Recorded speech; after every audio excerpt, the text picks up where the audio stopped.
ગીરના જંગલમાં ઝવેરચંદ મેઘાણી, દુલા ભાયા કાક અને 15-20 માણસોનો ડાયરો આવજના દર્શન કરવા માટે થઈ જાય છે. સિંહના દર્શન કરવા, ઈકે હરીના દર્શન કરવા ગીરના જંગલમાં ગયા છે અને ચારણોના નેહડામાં બેઠા છે. વાતું હાલે છે, દુહા છંદની એક પછી એક રજૂઆત થઈ રહી છે.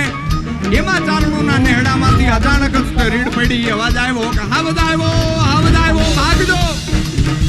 પણ આ અવાજ આવતાની સાથે આ હાથ સંભળાતાની હારે ઝવેરચંદ મેઘાણી, દુલા ભાયા કાક અને 15-20 માણસો જે બેઠા હતા આ ઊભા થયા જોવા કે હાવજ આવ્યો છે, હાલો જાય. ચારણોના નેહડામાં જાય છે. ડાલા મથો આવજ તો છે, ઈકે હરી સિંહ તો છે, પણ દ્રશ્ય કાંઈક અલગ છે.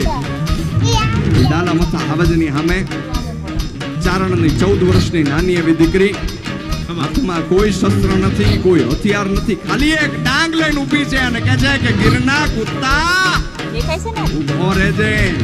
અને ઈ ડાલા મથા આવજનું વર્ણન ઝવેરચંદ મેઘાણી ત્યારે ને ત્યારે ઈ ઘડીએ કરે.